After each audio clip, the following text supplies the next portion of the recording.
Magandang hapon mula sa Pag-asa Weather Forecasting Center. Ito na ating update sa magiging tayo ng panahon sa susunod na 24 oras. Kanina alas 2 ng hapon ay tuluyan ng humina bilang isang low pressure area itong si Bagyong Kerubin na ating binabantayan sa loob ng ating PAR. At yung latest location natin as of 4 p.m. today ay nasa layang 275 kilometers silangan ng Surigao City sa Surigao del Norte.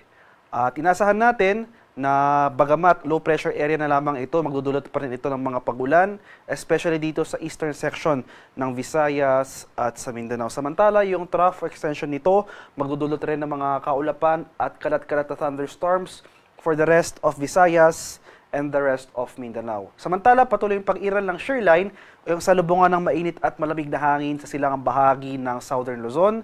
Samantala, ito ring northeast monsoon o yung amihan, magdudulot ng mga kaulapan at pag-ambon sa mga rehiyon ng Cagayan Valley, Cordillera, pati na rin dito sa lalawigan ng Aurora. For Metro Manila and the rest of Luzon, magpapatuloy itong maaliwalas na panahon sa mga susunod na araw, maliban na lamang sa mga tsansa ng light rains o pag-ambon na dala ng amihan. Dahil sa patuloy na epekto ng shoreline, asahan natin dito sa rehiyon ng Kabikulan, pati na rin dito sa lalawigan ng Quezon na magpapatuloy itong mga kalat-kalat na pag-ulan, pagkulog at pagkidlat na dala ng nasabing weather system. Kaya maganda tayo sa mga banta ng pagbaha at pagbuhon ng lupa sa area na ito. Samantala, tulad na sabi ko kanina, itong area ng Cagayan Valley, pati na rin dito sa bahagi ng Cordillera at sa area ng Aurora, maulap na kalangitan na rin ating inasahan at kung may mga pag-ulan man tayong mararanasan, ito yung mga light rains lamang. Generally, fair weather conditions sa ating inaasahan for Metro Manila and the rest of Luzon. Maganda pa rin tayo sa mga tsansa ng pag-ambon na dala ng amihan. For Palawan, Visayas at sa Mindanao, malaking bahagi pa rin ng Visayas, buong Visayas, including Western Visayas, Central Visayas, as well as Eastern Visayas, magpapatuloy yung mga pag-ulan na dala ng trough extension itong low pressure area na ating minomonitor. Samantala sa nalalabing bahagi or sa buong Mindanao, pagpapatuloy yung mga pag-ulan na dala ng LPA. So particularly itong eastern section ng Visayas at Mindanao, sa Eastern Visayas, pati rin dito sa Caraga at Davao Region, ito yung mga lugar na pinakamaapektuhan ng mga pag-ulan na dala ng low pressure area, kaya magkanda tayo sa mga banta ng pagbaha at pagbuhon ng lupa sa mga areas na ito.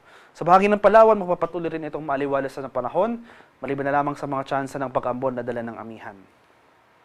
At ito yung latest weather advisory na ating in-issue as of 5 p.m. today. Starting ngayong gabi hanggang bukas ng hapon, asahan natin na dahil sa pag-iral or sa epekto ng low pressure area at ng shoreline, pinakamaapektuhan itong mga areas ng Eastern Samar, Leyte, Southern Leyte, pati na rin dito sa Dinagat Islands, Surigao del Norte at Surigao del Sur. Asahan natin itong mga lugar na shaded by orange, heavy to intense rains, 100 to 200 millimeters of rainfall. Samantala, moderate to heavy rains naman ating inaasahan sa rest of Eastern Visayas, Central Visayas, ilang bahagi ng Caraga, pati na rin dito sa area ng Misamis Oriental. Samantala, dahil naman sa shoreline, asahan natin dito sa Southern Luzon area, sa mga areas ng Bicol Region, pati rin dito sa lalawigan ng Quezon, itong moderate to heavy rains.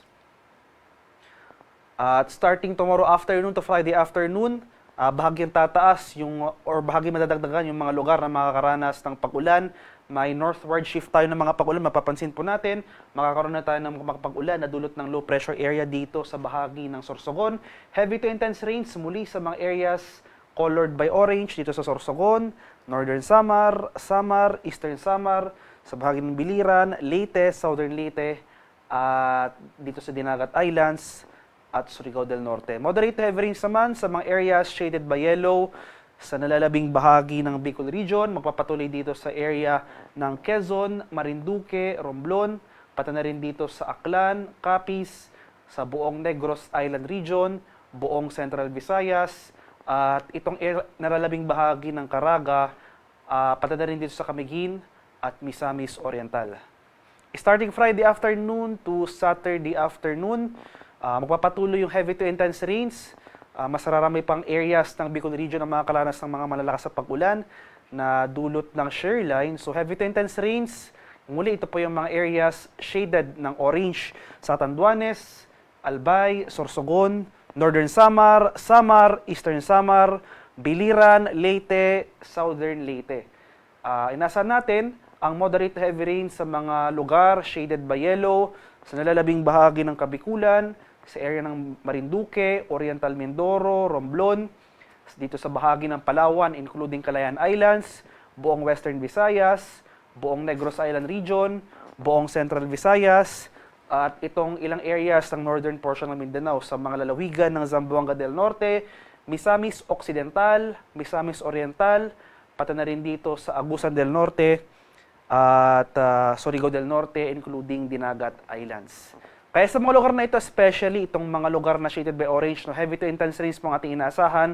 Maganda tayo sa mga posibleng banta ng pagbaha at pagguho ng lupa, lalong-lalo na kung tuloy-tuloy ang pag-ulan na ating mararanasan. So kahit na nag-downgrade na into a low pressure area itong bagyo, inaasahan natin na in the coming days ay tatawid ito sa Visayas, Mindanao area. So magkocross itong sama ng panahon na ito.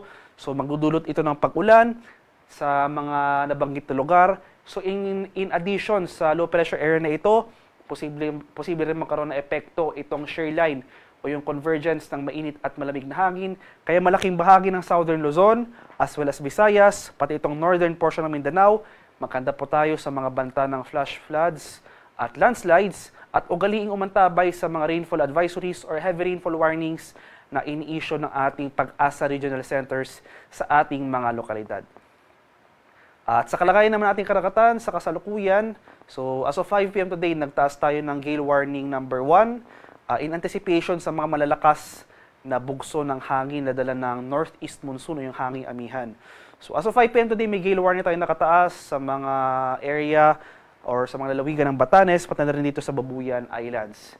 Samantala, rough sea conditions or maalong karagatan rin ang ating inaasahan sa western seaboard ng northern Luzon at moderate to rough sea conditions, katamtaman hanggang sa maalong karagatan sa eastern section ng ating bansa. Kaya iba yung pag-ingat sa ating mga kababayan na maglalayag at sa ating mga kababayang mangingisda at may mga maliliit na sasakyang pandagat sa mga areas na may gale warning, huwag po muna tayong pamalaot dahil posible tayong makaranas dyan ng maalong karagatan na dala ng hanging amihan. At para naman sa ating 3-day weather outlook sa mga piling syudad ng ating bansa, malaking bahagi pa rin ng northern and central Luzon o sa mga syudad yan ng Metro Manila at Baguio City for the next 3 days or from Friday to Sunday, magpapatuloy pa rin itong maaliwalas sa panahon. Kung may mga pag-ulan man tayong mararanasan, ito yung mga light rains o pag-ambon lamang. For Bicol Region and most of Quezon, magpapatuloy pa rin yung mga pag-ulan o yung mga kalat-kalat na pag-ulan, pakulag at pagkilat na posibleng magdulot ng mga pagbaha at pagbuho ng lupa na dulot ng shear line. Sa mga lugar naman sa Visayas, so malaking bahagi rin ng Visayas, magpapatuloy yung mga pag-ulan na dulot nitong posibleng tatawid na low pressure area na dating ang si Bagyong Kerubin. So especially dito sa Tacloban City, from Friday to Sunday, magpapatuloy yung mga pag-ulan na ito. Ngunit for Metro Cebu and Iloilo City, inaasahan natin na by Sunday, unti-unti nang gaganda or unti-unti mababawas yung mga pag-ulan natin. Gayun pa man, maganda pa rin tayo sa mga chance ng isolated rain showers or localized thunderstorms. Sa bahagi naman ng Mindanao, so sa mga syudad yan o sa mga areas ng Metro Davao, Cagayan de Oro City at Zamboanga City, magpapatuloy rin yung mga pag-ulan na dala ng inaasang tatawid na low pressure area. So from Friday to Saturday, asahan natin itong mga kaulapan at mataas sa tsansa ng pag-ulan sa malaking bahagi ng Mindanao. Pero come Sunday, so pagsapit ng Sunday, mababawasan na rin mga pag-ulan na ito. Generally, fair weather conditions na ating inaasahan. Pero pagsapit ng hapon hanggang sa gabi, mataas pa rin yung mga tsansa ng isolated rain showers at localized thunderstorms. Kaya ugaliin pa rin magdala ng pananggalang sa ulan. At ang haring araw dito sa Kaminilaan ay lulubog mamayang 5:31 ng hapon at sisikat naman bukas sa kanap na 6:15 ng umaga. At para sa karagdagang impormasyon tungkol sa ulat panahon, lalong-lalo na sa mga rainfall advisories,